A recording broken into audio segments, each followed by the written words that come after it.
My mom told my 11-year-old twins, Santa's not real, and even if he was, he'd skip your house because I hadn't bought a luxury car for my favorite brother. Both kids froze. I packed our bags that night. Didn't tell them I'd just accepted a job in Sweden. They found out 6 months later when they Googled my name.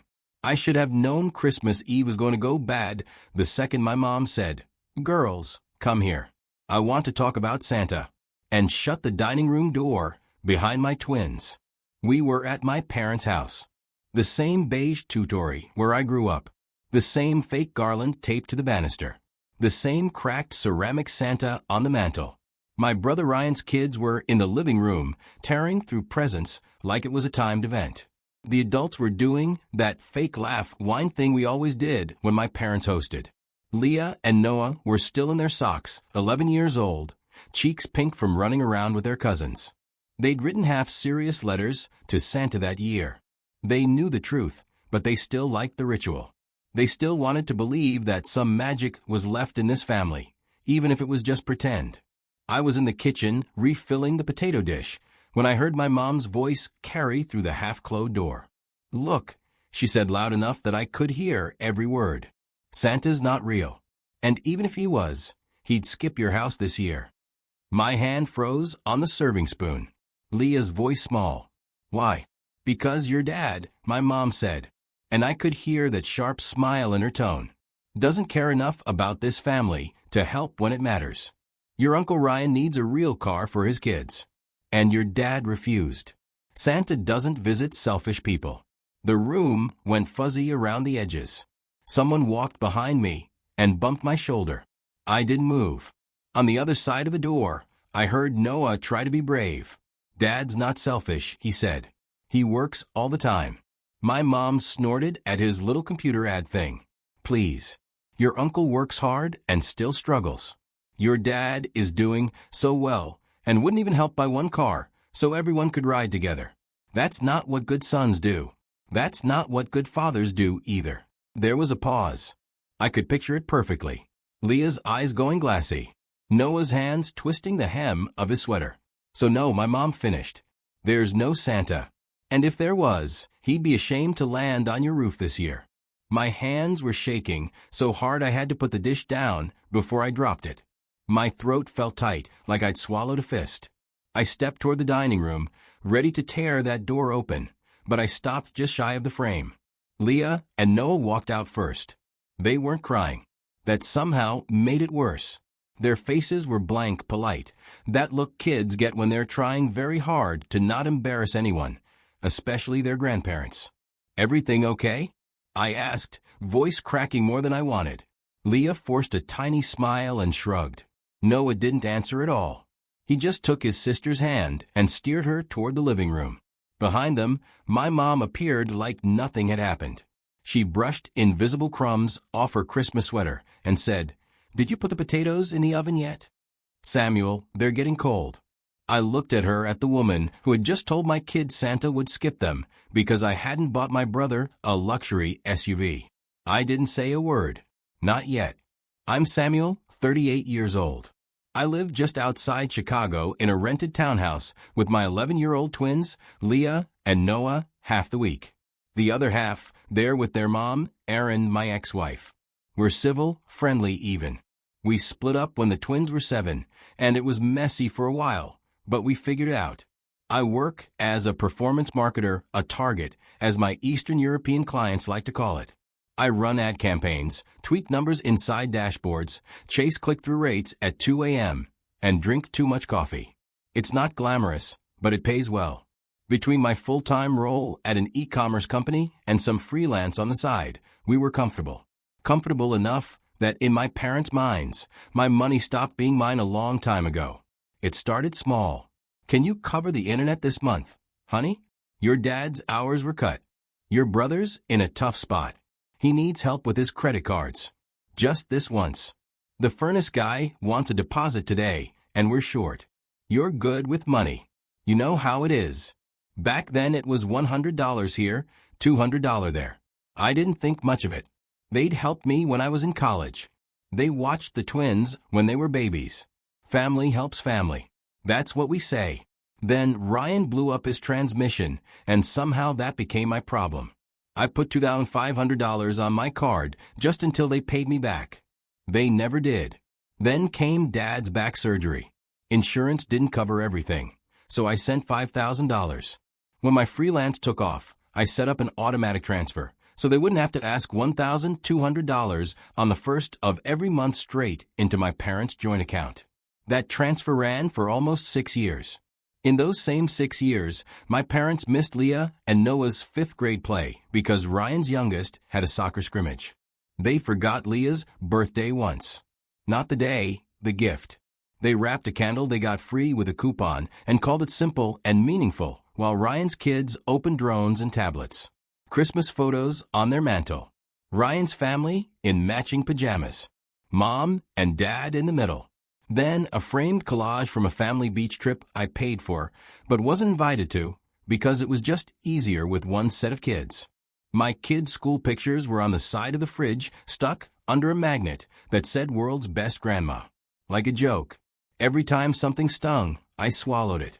I told myself they were old-fashioned, that kids don't need equal gifts to feel loved, that my parents were doing the best they could with what they understood. I wish I could say I held my boundaries. I didn't. When Ryan and his wife Melissa had their second baby, my parents called crying about how he couldn't keep driving that old sedan. They wanted a bigger car, something safe for the kids.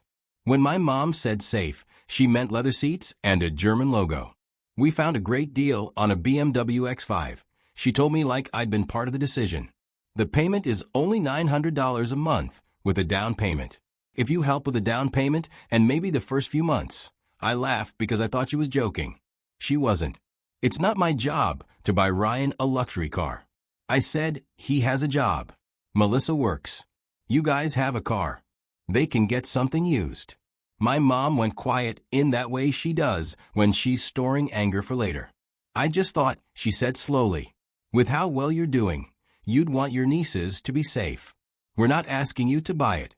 Just help. You know how generous Santa is to people who give. I should have heard the thread in that.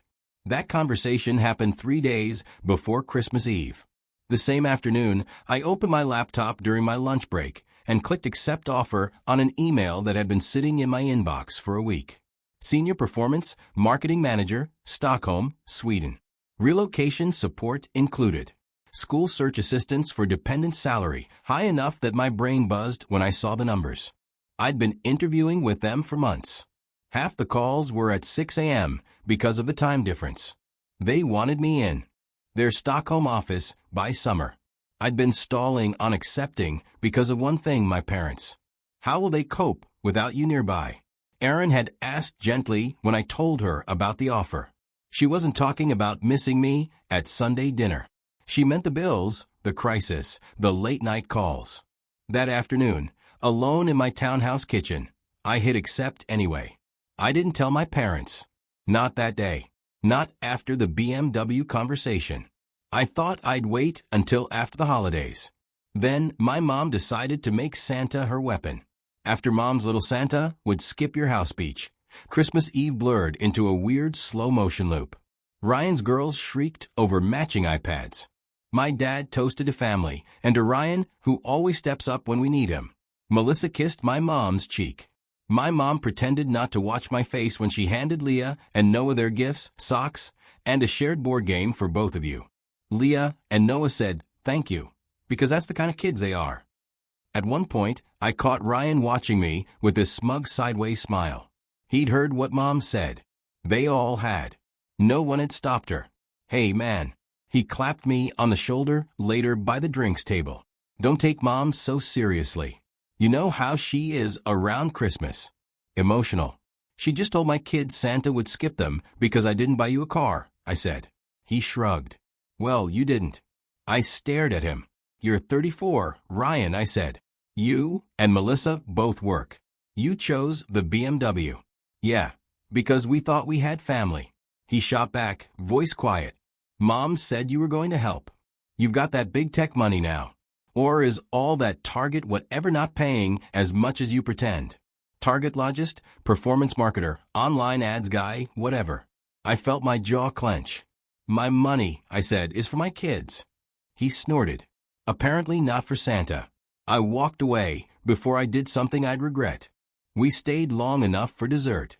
Leo picked at her slice of store-bought cheesecake. Noah sat on the floor building a Lego set he brought from home because he told me, in the car on the way there, Grandma doesn't really get what I like. On the drive back, snowflakes hit the windshield in lazy lines. The twins were quiet in the back seat. Halfway home, Leia spoke up without looking up from her hands. Dad. Yeah, Bug. Did we do something wrong for Santa? I mean, my grip on the steering wheel tightened. No, I said, maybe too fast.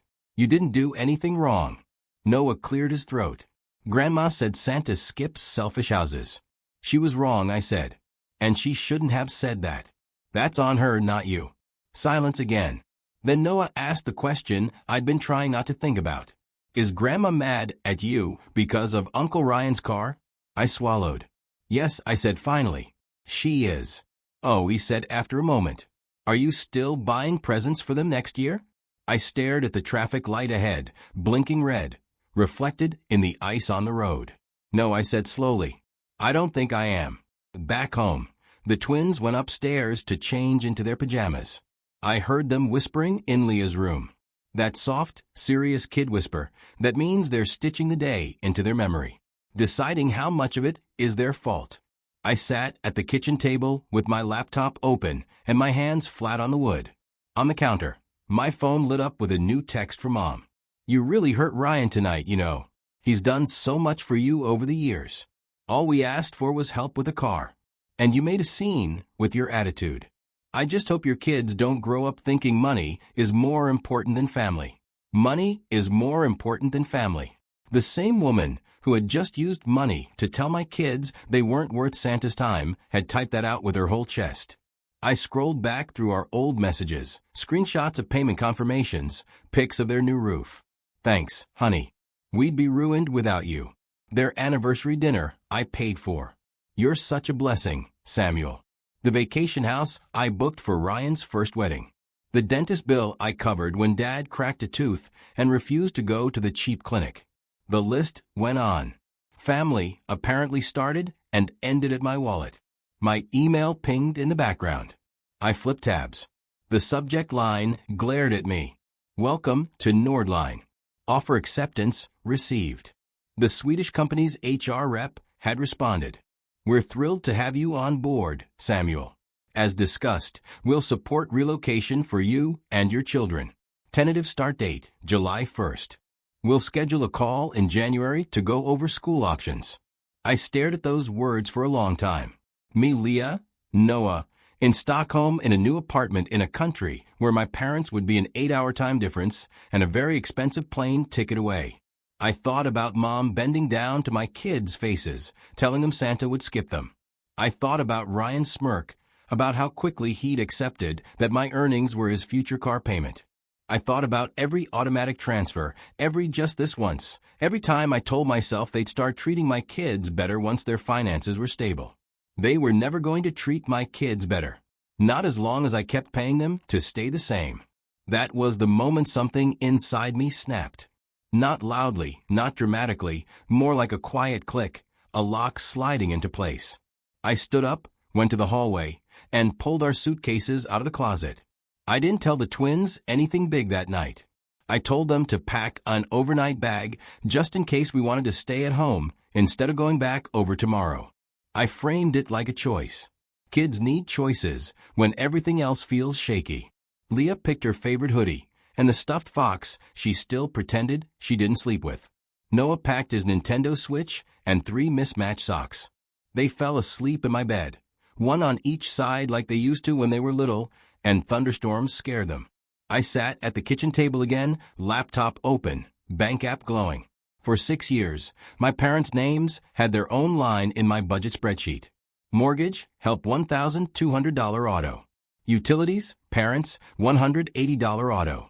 Car, Ryan, $450 auto. It looked so normal in the list. Mortgages, groceries, daycare, savings, parents. I clicked the first auto transfer. A confirmation box popped up. Stop this recurring payment. My finger hovered over the mouse for maybe 2 seconds. Yes. 1 click. Done. Second transfer. Yes. Third. Yes. I took a picture of the confirmation screen, not because I needed proof, but because part of me didn't believe I'd actually done it. Then I opened the family emergency fund savings account I'd set up 3 years earlier. It had started as a good idea, one shared account in case something big happened. House fire, surgery, whatever. I'd put in $500 a month. My parents had promised to add what they could. They never added a dime. The balance sat at just over $24,000. Most of my down payments, my overtime. My campaigns run on weekends so my kids could have Christmas and my parents could have a roof. I transferred the full amount into my own high-yield savings account labeled Sweden Kids. My chest loosened a little. It didn't feel like revenge. It felt like putting money back where it should have been the entire time. Next, I opened my cell carrier's portal. My parents were on my family plan. So were Ryan and Melissa. It had made sense when I added them. Bundle price, better data, everyone happy. They never paid their share on time. I always covered it because it's just a phone bill. For lines sat under my name. I removed all but 3. Mine, Leah's, and Noah's. A small warning popped up about early termination fees. I accepted. It still cost less than one emergency they'd call me about in a typical month. Then I did something pettier, but necessary. I logged into the streaming services. Netflix, Hulu, Spotify, family. I changed the passwords not out of spite, because those payments came from my card, too. Little $10 charges that added up over time. If they wanted to watch their shows, they could pay for them. Last, I opened my work email. The company had always been generous about letting me list my parents as emergency contacts. They'd even extended my employee discount to them once for a hardware purchase. I removed my parents' info and replaced it with Aaron's and my best friend Marcus. I stared at the forms for a long, quiet minute. No direct payments, no joint accounts, no shared phone plans, no emergency fund. My parents were off my finances. All of them. I sent Aaron a text. Hey, I'm done funding my parents. I'll explain later, but for now, I just need you to know I'm moving everything to the Sweden plan. We'll talk after Christmas. You and I about the kids about July? She responded almost immediately. Proud of you. We'll figure it out. The kids deserve peace. I exhaled. The kind of exhale that feels like you've been holding your breath for years. Then I opened a new spreadsheet. Sweden move. Timeline. January. Call with HR. Start visa paperwork. February. Tell Aaron officially work out custody modifications. Talk to a lawyer if needed. March. Give notice on townhouse. Start selling furniture. April. Get passports renewed for twins. May, goodbye dinners with people who actually love us. June. Pack what's left. July. Flight to Stockholm. At the bottom, I added one line in bold. Tell my parents. Optional. I didn't sleep much that night. Every time I closed my eyes, I saw Leah's face when Mom said Santa would skip their house. I saw Noah's hands twisting his sweater in the back seat. Around 3 a.m., my phone buzzed again. Mom, of course. I hope you calmed down. Ryan is devastated. He was counting on you to be there for him. We raised you better than to turn your back on family over a car. I typed, then deleted 3 different responses. Finally, I put the phone face down on the table. The only response they were going to get from me from now on would show up in their bank statements, not their inbox. My parents noticed faster than I thought. On January 2nd, Dad called while I was at my desk. Your transfer didn't come through, he said. No hello. Bank says there's no scheduled payment. That's right. I said pause. What happened? I canceled it. All of it. The mortgage, the utilities, Ryan's car, the shared savings. It's over.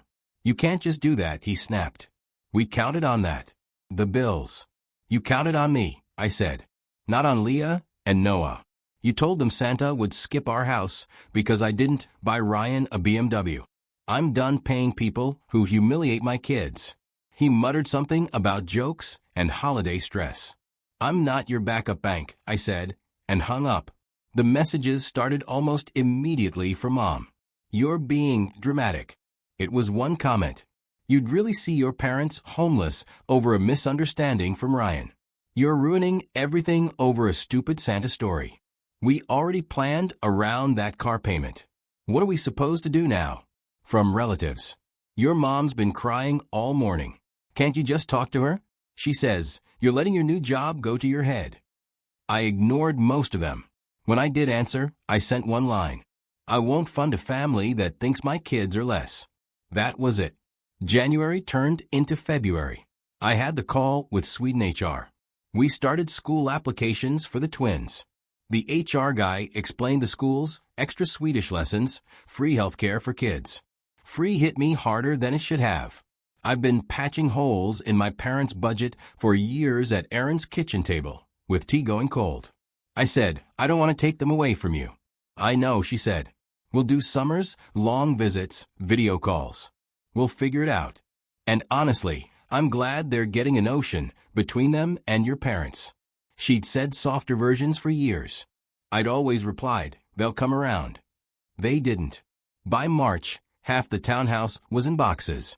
The kids already knew something was up, so I sat them on the couch.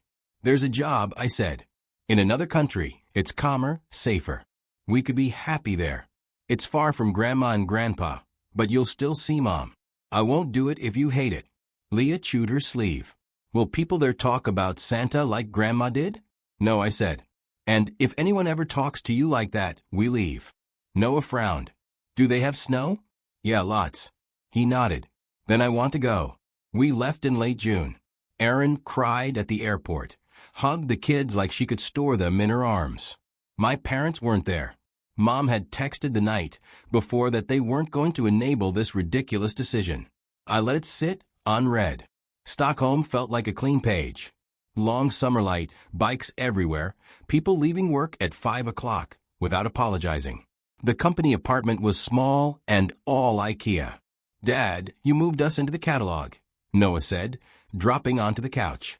"Could be worse," I told him. We build a new rhythm. School, my office, video calls with Erin, weekend parks and ferries. My parents and a few long emails from Mom. "This isn't you." I'd never been this cold. Ryan was drowning. The house might be in danger. "All of it," she wrote, "could have been avoided if you just bought the car and stopped letting anger control you. From Dad, you'll come back eventually. Don't expect things to be the same. We won't be waiting with open arms after this betrayal." I read them, dropped them in a folder called Evidence, and moved on. 6 months later in November, my phone buzzed with a U.S. number as I left the office. "Sam," my Aunt Carol said. "Hey, so your mother discovered Google," she said. I exhaled. Of course she did. "She was at church telling people you were just doing some online thing, and you'd be back soon. Then she typed your name in. She found the company press release, your photo, the line about you leading the team in Stockholm. I leaned against the wall, and she melted down. Carol said you abandoned them, that money changed you, that you kidnapped the kids. Then she said you were never really family anyway, not like Ryan." There it was. "Some people think you're awful," Carol added. "Some think you're brave. I just know your kids look happier in those photos than they ever did at your parents' house." My eyes stung. "Thanks for telling me." That night, Mom emailed. Subject, "We saw what you've done." She wrote that I'd really moved, really taken their grandchildren. All because I couldn't handle a simple conversation about family. Everyone had seen my big job. When the money dried up, she said, "I shouldn't expect them to be there. You walked away. Remember that." For the first time, I replied. I reminded her she'd told my 11-year-old Santa would skip our house because I didn't buy Ryan a luxury car, that she'd used my kids to punish me for a boundary. I wrote, I didn't walk away from family. I walked away from people who see my bank account before they see my kids. The kids are happy and safe here. You are off my accounts for good. If you ever want a relationship with Leah and Noah, it starts with an apology to them, not excuses to me. Until then, do not contact us. I hit send. No reply came. Christmas in Sweden arrived fast. Short gray days, paper stars in every window. We bought a small fake tree and decorated it with paper hearts from school and a wooden doll horse. On Christmas Eve, I set the table for 3 and out of habit put a 4th plate down. "Who's that for?" Noah asked. "Grandma and Grandpa," Leah whispered. I looked at the empty plate. "It's just a reminder," I said, "of people who could be here, but chose not to be kind." We ate meatballs and mashed potatoes, drank cheap sparkling apple juice, and played a board game until we were all laughing. After presents, the twins went to call Aaron. Leah came back a minute later with a folded paper. "I made you something," she said. It was a drawing of our building. The 3 of us on a little balcony in winter hats, a crooked sleigh above. Across the top, she'd written, "Santa goes where the good dads are." My throat closed. "I love it. Can I put on the fridge?" "Yeah," she smiled. "So you don't forget." Later, after they fell asleep, I opened my banking app. The parents category was gone. Sweden kids sat there instead. For years, I told myself I was buying my kids a family. I wasn't. Now, the money was buying boots, language lessons, therapy sessions to untangle my mother's words. I checked on the twins one last time, then walked back through the quiet living room. The extra plate still sat on the table untouched. I didn't feel angry, just sure. My kids would never again wonder if Santa or anyone else was skipping them, because I wouldn't buy a grown man a luxury car. They knew now. Santa goes where the good dads are. And this time that was